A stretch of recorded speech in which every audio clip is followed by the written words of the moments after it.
कहानी एक ऐसे घर से जहां शादी का माहौल है, लेकिन टेंशन और शांति इतनी कि शादी का घर किसी जंग के मैदान जैसा दिख रहा था। अरे जैसा मर्जी डेकोरेशन कर दो, पैसों की चिंता मत करो। इतना पैसा जब लड़के वालों को दे दिया तो फूल वालों को देने में मुझे क्या दिक्कत है? अरे धीरे बोलो ना, साफ लग रहा है कि फ्रस्ट्रेटेड हो। अरे तुम तो चुप ही रहो। एक बेटी संभाल नहीं पाई। सारा दिन मैं काम पर जाता था, सोचता था घर पर बच्चों को अच्छे से संस्कार मिल रहे होंगे, लेकिन नहीं, मैडम को तो अपनी किटी और फैशन से फुर्सत मिले तब ना। माँ चुपचाप वहां से चली जाती है।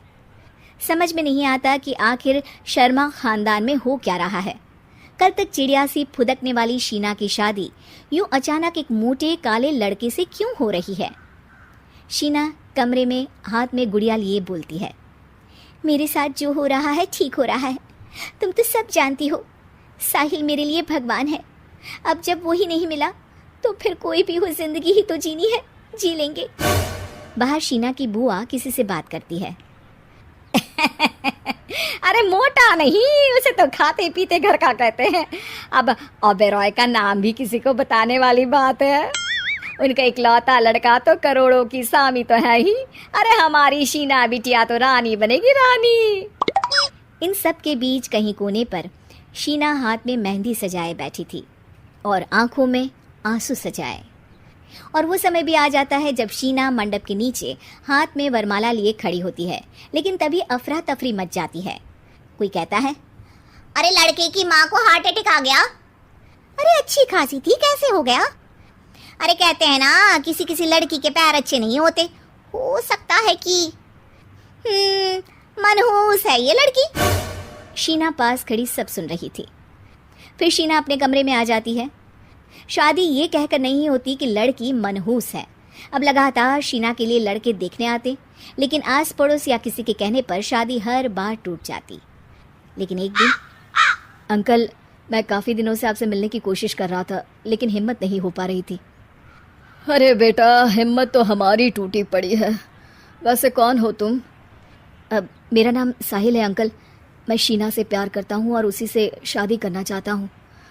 अरे अब तो किस जात के हो ये भी मायने नहीं रखता। बेटा, मेरी बेटी मनहूस है। ये सब कहते हैं कि इसीलिए उसकी शादी नहीं हो पा रही। अगर तुम शादी करने को तैयार हो तो ठीक है। शीना की शादी साहिल से हो जाती है। अगले दिन साहिल की माँ का देहांत हो जाता है और एक बार फिर लोग शीना को अपशकुनी कहने लगते हैं। अरे खा गई दीदी को ये।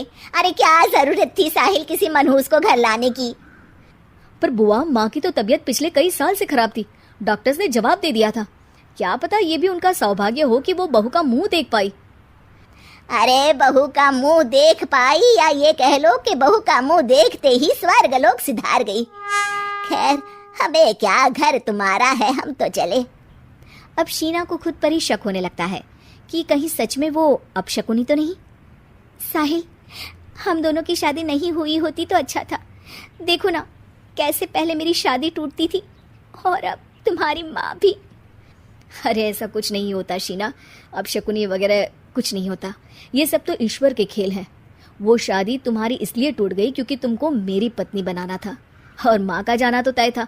वो काफ़ी बुजुर्ग थी, साथ ही एक ऐसी बीमारी से जूझ रही थी जिसमें डॉक्टर्स भी उन्हें नहीं बचा पाते।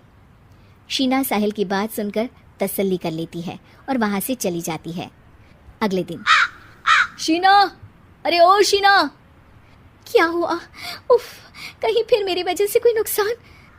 अरे नहीं नहीं शीना, तुम जानती हो, जिस प्रॉपर्टी के केस को हम बरसों से लड़ रहे थे उस पर फैसला आ गया, वो भी हमारे हक में। अब हम करोड़पति हो गए शीना। शीना शांत रहती है। अरे क्या हुआ? करोड़ पत्नी बनकर तुमको खुशी नहीं हुई? शीना की आंखों में पानी आ जाता है। चलिए जी, कुछ तो अच्छा हुआ मेरी जिंदगी में आकर आपके साथ। साहिल शीना को गले लगाकर कहता है, मेरी नई नौकरी भी तुम्हारे ही आने से लगी। ये प्रॉपर्टी का केस जीता, सब कुछ तो तुम्हारे आने के बाद ही हुआ। फिर तुम मनहूस कैसे? ये सुनकर शीना खुश हो जाती है।